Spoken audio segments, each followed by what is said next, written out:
Sabía que algo no estaba bien del todo. Nadie sabía dónde estaba ella. Algo estaba muy mal.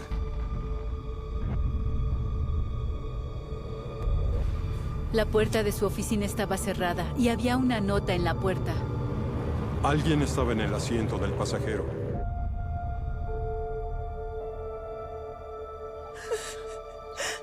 Nos estábamos mirando, preguntándonos si la persona que se la había llevado estaba entre nosotros.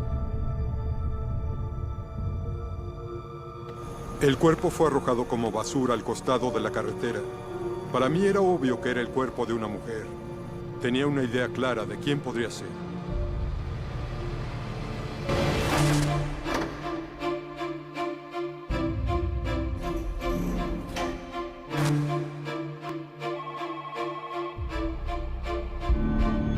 Un asesino a mi lado.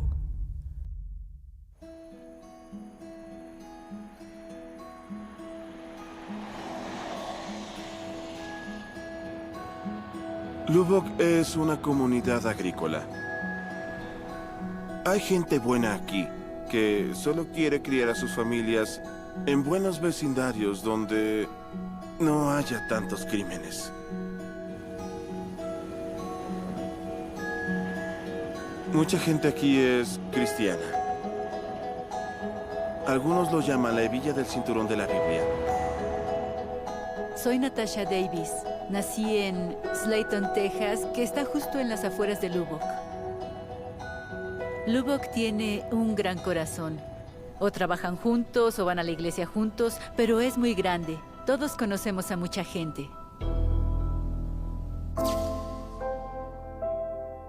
Mi madre, Peggy, estaba casada y tuvo 4 hijos. Y estaba divorciada. Mi madre después se casó con mi padre. Y tuvieron 2 hijas, mi hermana menor y yo. Mi padre murió en un accidente en 1982 cuando yo tenía 8 años.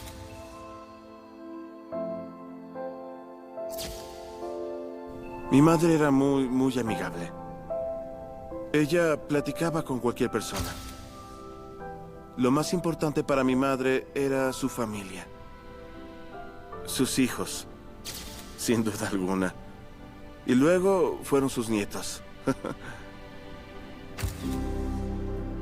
Cuando Gerald entró en nuestras vidas, no se trataba de nosotros. Era acerca de mi madre y su felicidad. Quería que ella fuera feliz y yo sabía que sería más feliz con alguien a su lado. Mi hermano mayor es Bond. Su amigo es Michael, que es el hermano de Gerald. Ellos presentaron a mi madre con Gerald. Mi madre iba a ir a un rodeo en las afueras de Lubbock, un lugar llamado Rolls, Texas. Mi hermano ya la conocía, del pasado. Empezamos a platicar y nos conocimos, bailamos y así es como empezaron las cosas. Salimos por 3 años antes de casarnos.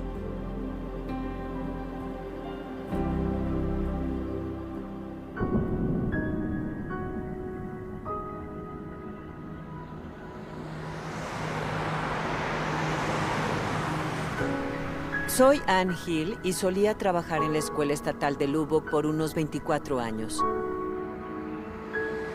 La escuela estatal es una instalación para personas con discapacidad intelectual y personas vulnerables. Brindamos todo tipo de terapias, terapia ocupacional, fisioterapia, asesoramiento, tratamiento médico, programas educativos. La escuela en el momento en el que trabajaba ahí tenía aproximadamente 450 residentes y teníamos aproximadamente el doble de ese número en personal. De todas esas cosas diferentes que proporcionábamos, lo hacíamos las 24 horas. Todo el personal interactuaba unos con otros en algún punto, cuando salíamos a tomar un café, cuando salíamos a almorzar. Si ellos tenían un problema con un informe, era posible que ellos charlaran sobre cómo manejarlo.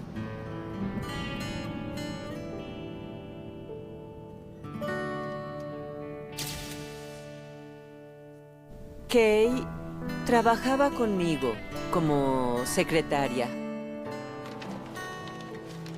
Kay era amigable y profesional. Era una persona reservada, por lo menos en cuanto al trato conmigo. Yo entraba y le llevaba sus informes y ella empezaba a abrirse conmigo y a hablarme de cosas que hacía cuando era niña, pero la mayoría del tiempo era un trato muy profesional. Pero trabajé estrechamente con Peggy. Peggy era muy cálida y amable. Me saludaba con una sonrisa cada vez que entraba. Y yo le llevaba trabajo para hacer, pero ella parecía que estaba feliz de verme cada vez que entraba. Era difícil no amarla. Era maternal en la manera en la que me trataba, a pesar del hecho de que no estábamos tan separadas en edad.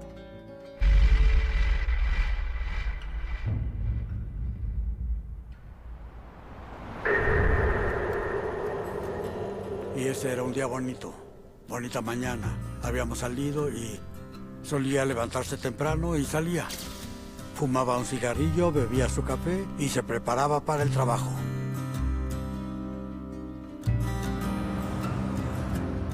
Mi madre normalmente pasaba por mi casa de camino a su trabajo y muchas veces nos encontrábamos en el camino y nos saludábamos y hablábamos por nuestros teléfonos celulares. Así que esa mañana cuando me llamó, yo tenía 9 meses de embarazo. Y yo le pregunté dónde estaba. Y me dijo que tomó un camino diferente al trabajo. Lo cual fue muy extraño porque ella era rutinaria.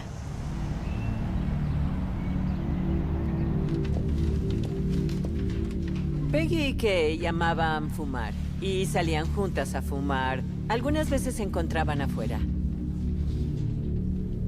Mi mamá trabajaba con Kay y tomaban sus descansos y fumaban juntas.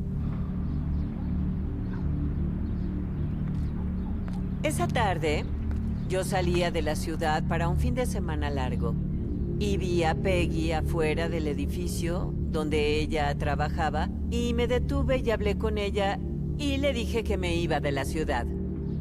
Ella de hecho dijo adiós y aquí es un poco inusual decir adiós, a menos que quieras decir que no van a volver a verse. Y eso fue un poco extraño.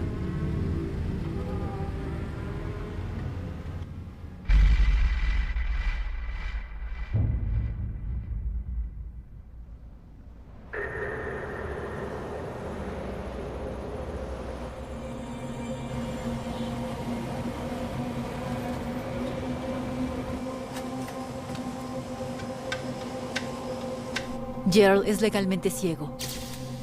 Mi mamá lo llevaba a trabajar y luego lo recogía.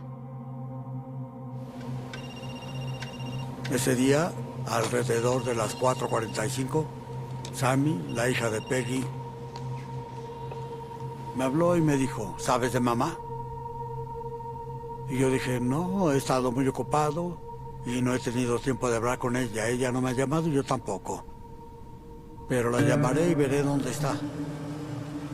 Llamé a su trabajo, no contestó. Llamé a su celular y tampoco contestó. Ella siempre devuelve la llamada sin importar lo que pase. Dan las 5, llego a casa. Tuve una llamada de mi padre, Gerald. Quería que intentara ponerme en contacto con mi madre, porque él tenía que trabajar hasta tarde. Ella sabía que Gerald necesitaba que lo llevaran. Y ella lo había hecho o lo había solucionado. O le hubiera llamado para decirle que iba a llegar tarde. Mi esposo es bombero, así que lo llamé y le dije, oye, ¿ha habido un accidente? Ya sabes, en la ruta que mi mamá pudo haber tomado. Y dijo que no había escuchado nada.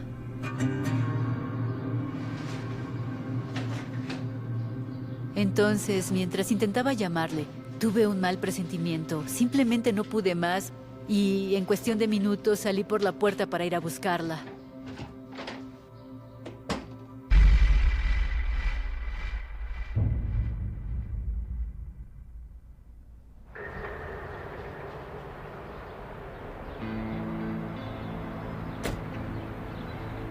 Manejé hasta la escuela y llegué a ella.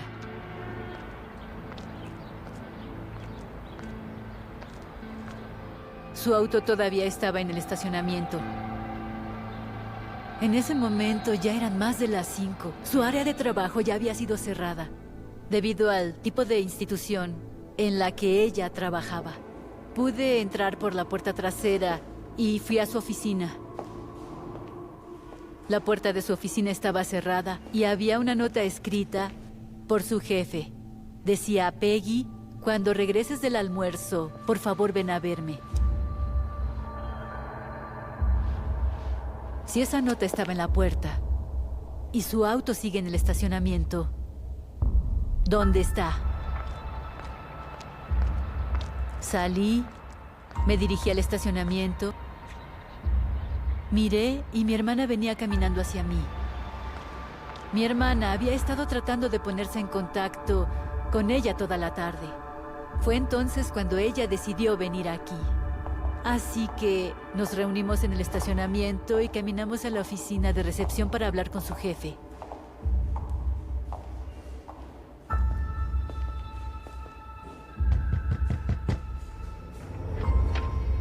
Cuando llegué al edificio principal de la administración, su jefe me dijo que mi mamá había ido a almorzar con Kay Harrelson. Un testigo vio a mi madre y a Kay subirse al mismo auto con un hombre y no volvieron del almuerzo.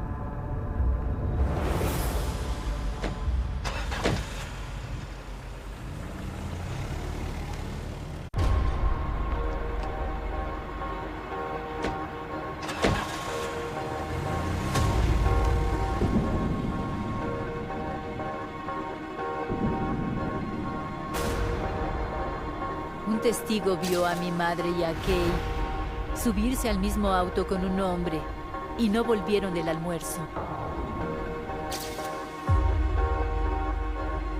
Cuando escuché esa noticia, sabía que no era bueno. Algo estaba terriblemente mal. Mi mamá no hizo eso. Mi madre se marea en el auto y el testigo dijo que mi mamá se subió en el asiento trasero. Mi madre nunca hubiera hecho eso. Mi mamá no hizo eso.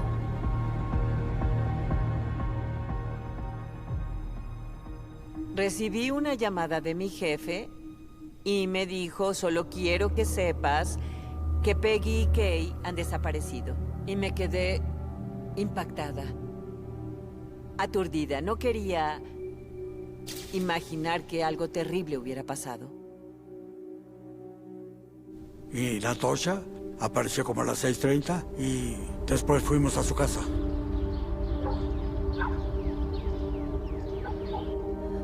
Mi mente va en 50 direcciones diferentes. Tu mente corre a toda velocidad. Estás constantemente tratando de saber qué podría haber pasado, qué pasó, dónde podría estar.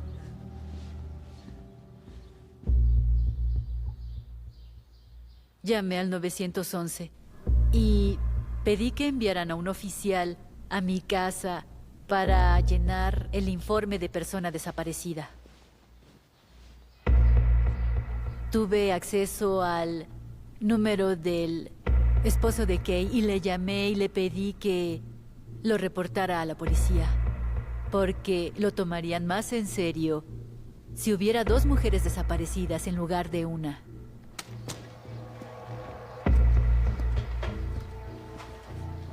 Cuando el oficial vino a mi casa, tomó nota de la historia y yo le dije que esto no estaba bien. Mi madre nunca se escaparía. Ella no dejaría a mi padre varado en el trabajo. No faltaría a su trabajo. Volvería después del almuerzo. Iba a ver al médico al día siguiente. Ella debía trabajar durante su almuerzo para tener tiempo de llegar a la cita con su médico.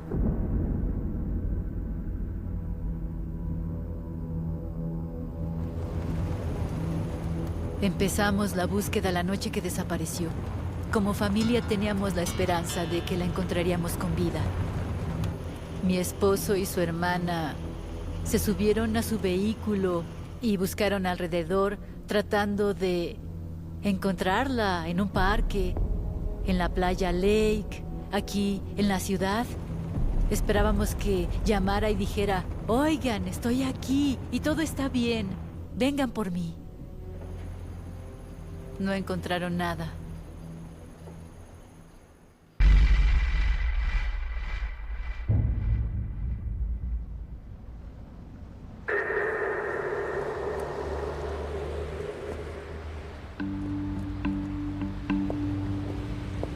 Mi nombre es Billy Coons y soy capitán de la oficina del alguacil del condado de Lubbock. En 2006 trabajaba como detective en el departamento de policía de Lubbock. Fui asignado a este caso en particular el 10 de agosto del 2006, que había sido al día siguiente que Peggy y Kate fueron reportadas desaparecidas. Cuando tienes un caso de una persona desaparecida, lo primero que vas a hacer es hablar con los parientes, claro, y luego averiguar el último lugar en el que fueron vistas, y luego comenzar a rastrear desde ahí. Las primeras personas con las que la división de patrullas hablaron fue la familia de Gerald Merrimon y luego con el señor Harrelson. Después enviamos a 2 detectives a la escuela estatal para tratar de empezar a hacer entrevistas ahí.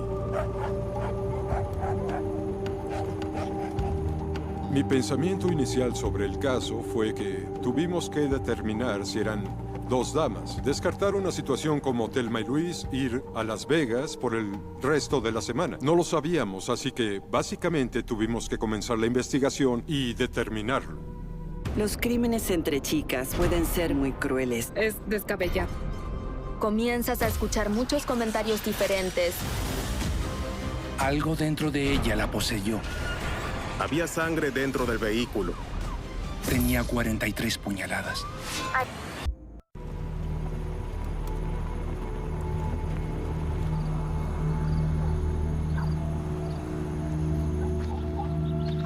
Al día siguiente, continuamos la búsqueda. Nos separamos en grupos, así que algunos fueron a la escuela estatal y otros fuimos al departamento de policía. Y los demás solo esperaban junto al teléfono por alguna noticia. El testigo de la escuela estatal pudo proporcionar una descripción muy detallada del vehículo en el que entraron. Así que subí al helicóptero de seguridad pública del Departamento de Texas y comencé a volar, buscando un vehículo que coincidiera con la descripción que habían dado para ver si había sido abandonado. Curiosamente, en los lagos del cañón había un vehículo sedán similar al que se nos había descrito. Estaba bajo el agua y pensamos que eso era un avance. Pero el departamento de bomberos vino, lo sacó del lago, solo era un coche robado que había estado ahí por mucho tiempo y no estaba involucrado.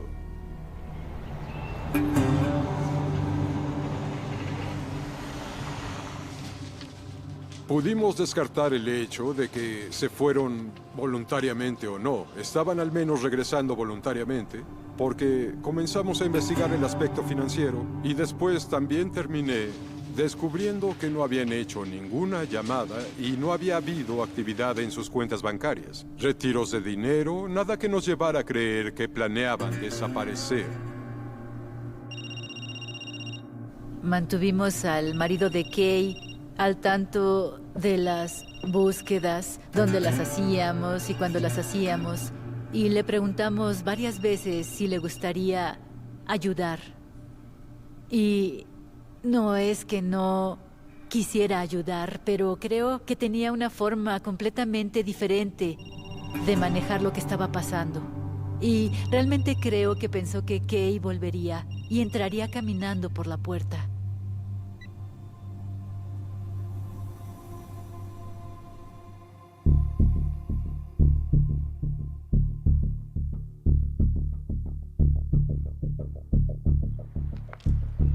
Había alguien que vio a las 2 mujeres subir a un auto con otra persona.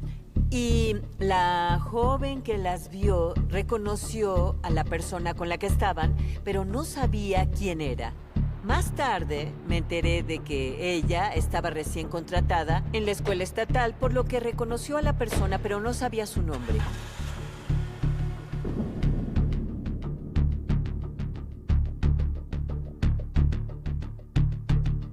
Cuando haces el boceto de un retrato, lo que hacemos es que la persona vuelva al departamento de policía y tenemos a un oficial entrenado para hacer un retrato hablado con el testigo.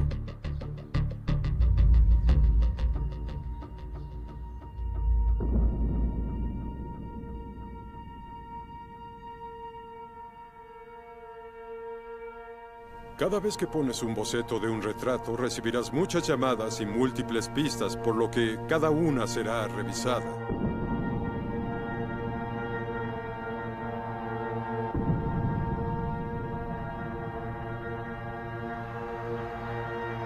Existía mucho miedo entre las mujeres, porque no solo no sabíamos si era alguien a nuestro alrededor, sino que tampoco sabíamos si era alguien en la comunidad con quien podríamos encontrarnos, así que había mucho miedo en toda la comunidad. Era una época con una atmósfera muy extraña. Todos estaban especulando, todos estaban preocupados. Nos estábamos mirando, preguntándonos si la persona que las había secuestrado estaba entre nosotros. Escuché algunas especulaciones sobre quién podía ser y tenía que aceptar que el boceto se parecía mucho al jardinero.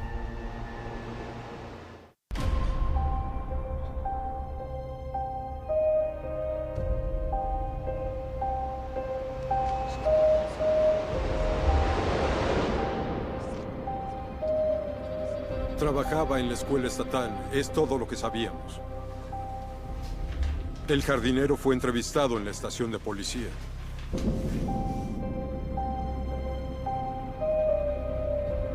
En ese momento tenían un par de sospechosos. Uno era representante de la UNI que había volado desde otra ciudad. Resulta que estaba en la escuela ese día. Había oído que un representante de la Unión Estatal había estado en la escuela. No era común y no se quedaba mucho tiempo, 1 o 2 días. Coincidía con la descripción y tenía un automóvil que era idéntico.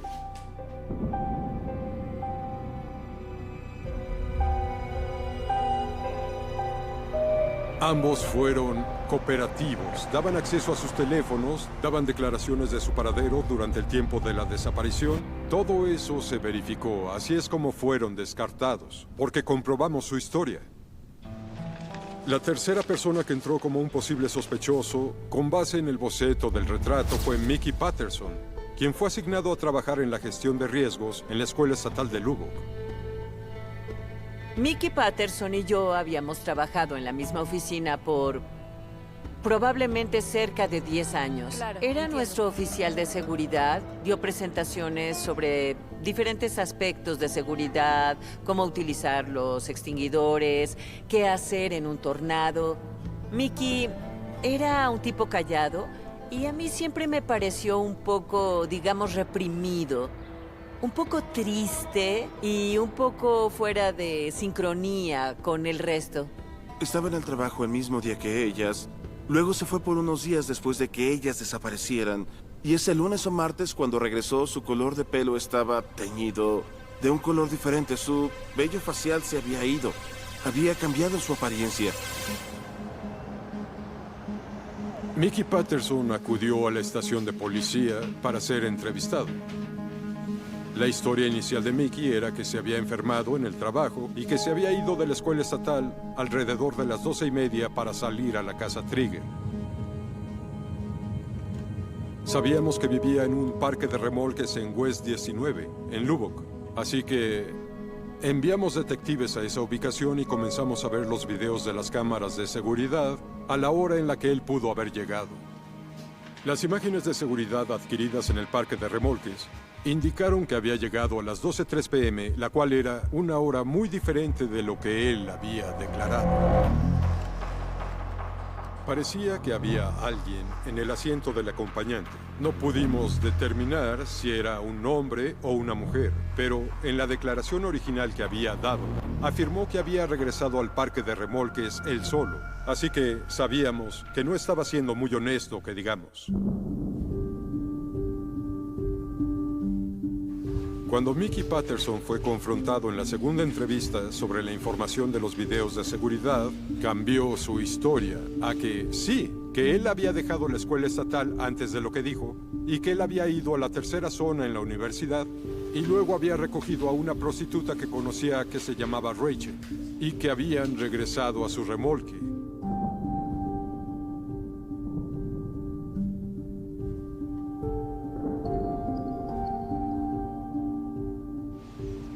La casa de Mickey Patterson fue registrada. Los investigadores de la escena del crimen notaron al entrar ahí que estaba inusualmente limpia para ser la residencia de un hombre soltero. Sin embargo, no había elementos de evidencia que lo vincularan directamente con la desaparición de Peggy Merrimon o Kay Harrelson.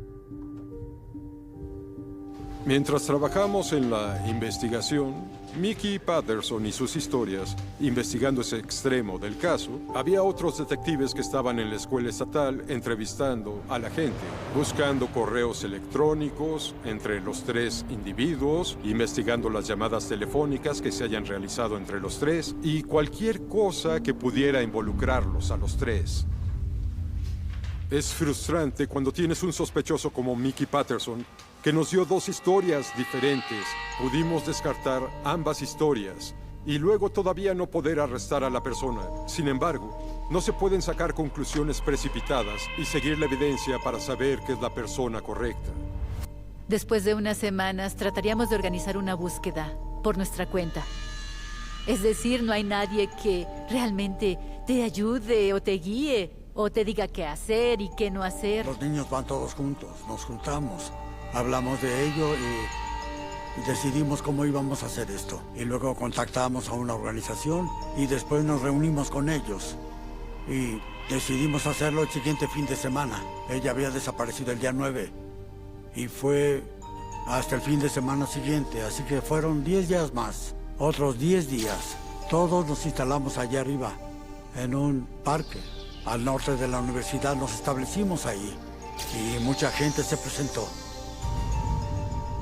Había cientos de personas que salieron y buscaron, y se ofrecieron como voluntarios. Empezaron a organizarlo. Nos dimos cuenta. Lo tenían todo coordinado. Íbamos por diferentes secciones y lugares. Desde el lado norte de la ciudad, lado norte de Lubbock, al lado oeste de Lubbock. Y la escuela estaba al final de la calle donde nos habíamos instalado. Y pasamos todo el camino por donde había algunas mujeres, otras mujeres que habían desaparecido. Eso había sucedido en el lado norte, hacía 3 años.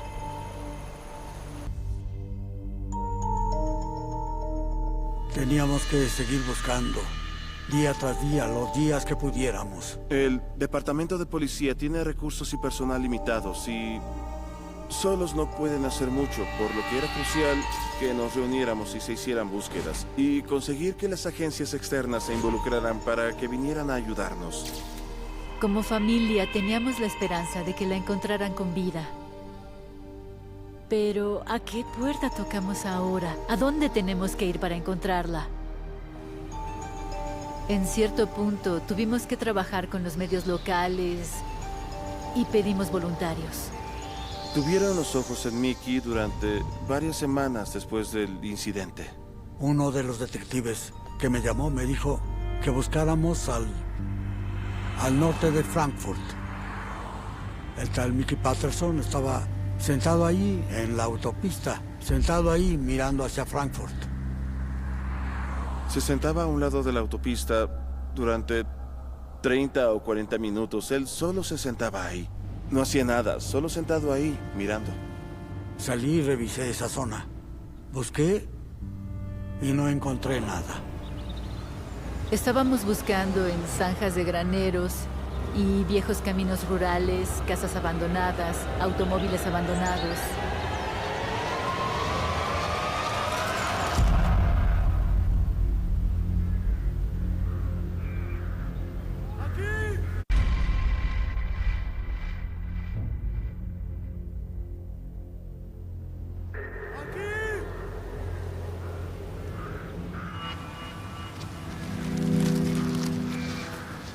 Alguien de la búsqueda había llamado y nos dijo que había encontrado un cuerpo. En ese momento no sabía si era Peggy o si era Kay o si era otra persona más. Recibí la llamada y me dirigí a la escena. Al sur de Shallow Water, Texas, al oeste de Lubbock.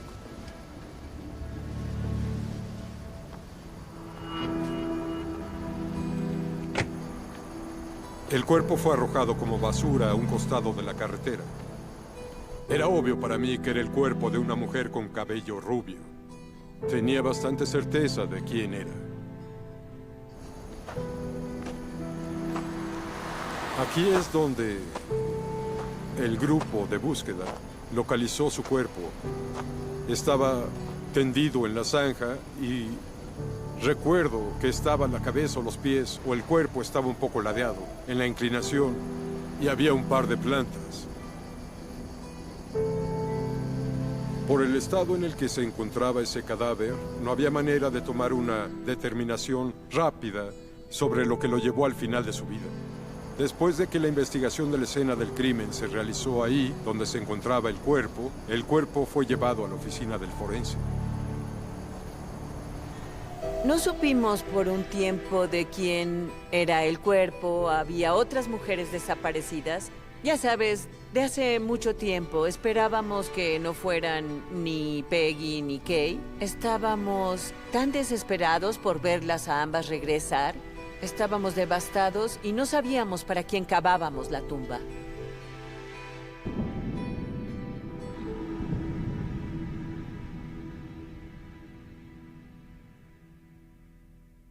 Hay una teoría de que tal vez quien la secuestró iba tras Peggy y Kay solo se apareció en el camino y que tal vez Peggy estaba siendo retenida. Hay otro destello de esperanza, porque aún no la han encontrado. Todavía puede estar viva, aún podría estar bien.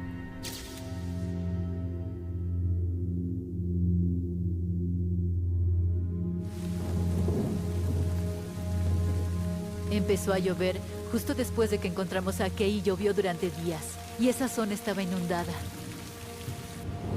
Una vez que pudimos regresar a ese lugar, es ahí donde empezamos y nos expandimos desde ahí. Intensificamos nuestra búsqueda en esa área, en los vehículos todoterreno, búsquedas aéreas con helicópteros, y buscamos y la familia buscó y no pudimos localizar a Peggy.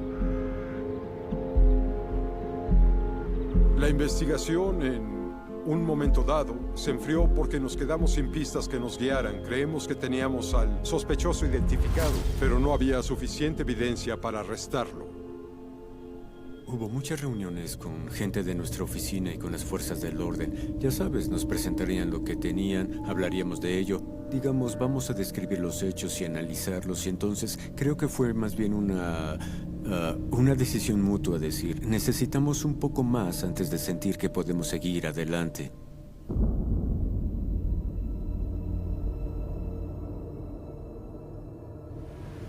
Nos mantuvieron bastante informados. Sabíamos que Mickey Patterson no vivía en casa. La escuela estatal lo había puesto en una licencia administrativa pagada durante un año. Su coche había sido incautado y lo estaban registrando, y sabíamos que le estaban pidiendo una prueba de polígrafo y lo interrogarían de vez en cuando.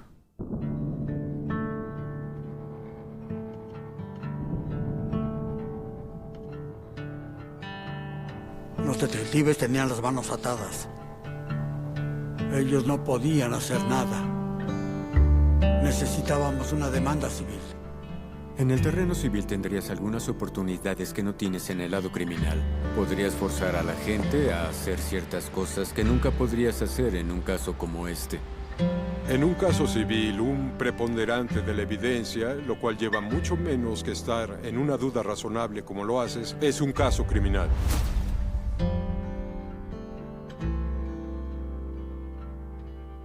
El abogado civil aquí en la ciudad se puso en contacto con nosotros para ver si había algo que ellos pudieran hacer para ayudar a seguir el proceso adelante.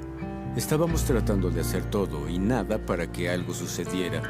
No teníamos suficiente evidencia para continuar con el caso y el lado civil nos ayudó un poco a mover las cosas. Mickey Patterson quería tomar una prueba de polígrafo, pero quería una empresa privada o pública. Creo que quería tomar el examen porque pensó que, tal vez, si era alguien que su abogado contrató, podría demostrar que lo pasó. La pagó de su propio bolsillo y fue con una empresa privada a hacerse la prueba. Le dijo a todos que la había pasado. Pero habíamos escuchado a través de un informante que, de hecho, había fallado la prueba del polígrafo. Y ya que le estaba diciendo a todo el mundo los resultados de las pruebas de polígrafo, pero a decir verdad él no estaba siendo honesto con los resultados, nuestro argumento fue que había renunciado a una confidencialidad y un privilegio para que eso no se usara. En la entrevista con el polígrafo admitió que Kay Harrelson y Peggy Merrimon lo habían acompañado hasta su remolque. Afirmó que Peggy y Kay habían tenido sexo entre ellas y les arrojó las llaves de su auto y no sabía lo que sucedió después. No creía más de otras historias que dio, pero sí creía el hecho de que habían ido a su remolque con él. Una vez que salió esta información del caso civil, eso empujó al fiscal de distrito al límite para seguir adelante y presentar el caso penal por el asesinato de Kay Harrelson.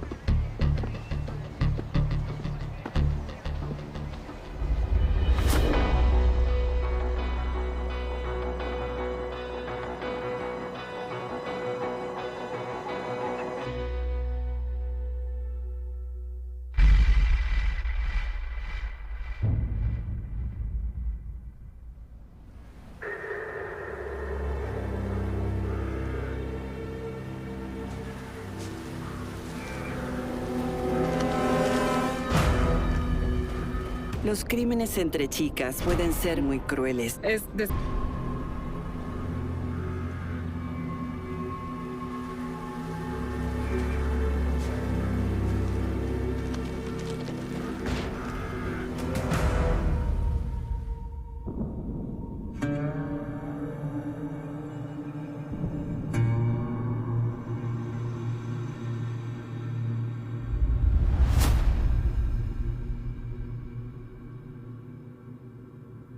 Habíamos perdido un poco la esperanza de que íbamos a encontrarla, y estábamos procediendo al juicio de Kay Harrelson, y recibí una llamada de que el ranchero vio algo que no se veía bien, y para abreviar la historia pudimos recuperar el cuerpo de Peggy.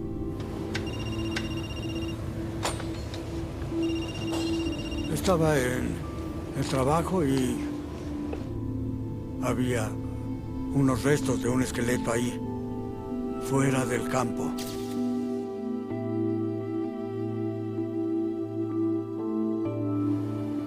Gracias al Señor que alguien la encontró, eso sí. Eso es bueno para todos nosotros. Fue un alivio cuando finalmente nos enteramos de que los restos de mi madre habían sido descubiertos. Y eso hizo que este peso se fuera de nosotros. Sentí alivio. Saber que no tendríamos que preguntarnos. Y que podríamos llorar una muerte normal y seguir adelante con nuestras vidas. Peggy era una amiga maravillosa y tenía la intención de mantenerme en contacto con ella y me sentí engañada por esa oportunidad. Realmente lamenté mucho eso y me entristeció mucho el saber el terror que pudo haber vivido.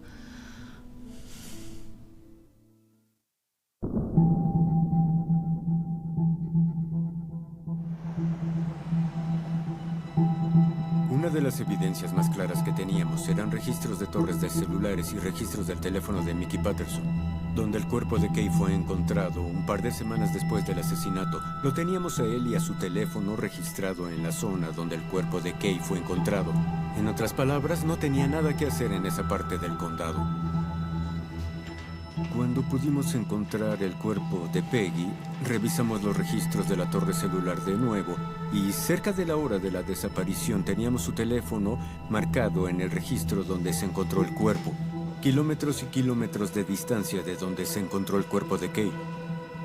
Y pensamos que era una evidencia muy clara para mostrar su culpabilidad en la muerte de esas dos mujeres.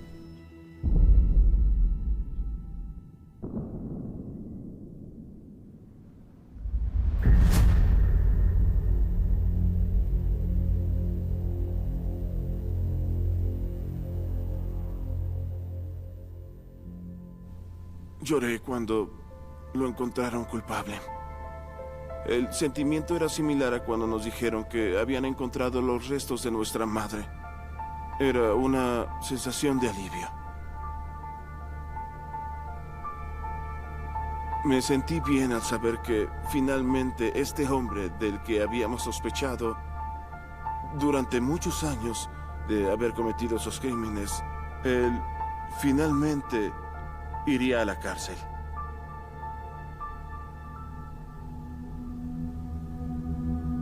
Fue un alivio saber que él iba a estar fuera de las calles y no dañaría a nadie más. He pensado mucho en por qué ella se subió al auto ese día. Nunca lo descubriremos. Nadie lo dijo, Mickey nunca lo ha dicho y nunca lo sabremos. Y no sé por qué se subió al auto ese día. No sé por qué se subió al asiento trasero. No creo que ella quisiera ir. Creo que ella fue por Kay. La primera pregunta que las víctimas casi siempre me hacen es ¿por qué sucedió esto? Y nunca he sido capaz de darles una respuesta clara con todos los detalles. Nunca fue comunicativo en decir lo que sucedió. No sé si intentó agredirlas sexualmente y obviamente ellas se opusieron a eso o lucharon y las asesinó por eso. O si las asesinó por diversión. Yo no sé la respuesta a eso.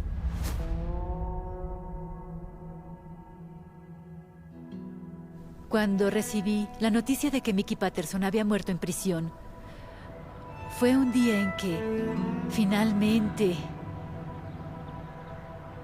me liberé de toda la tensión.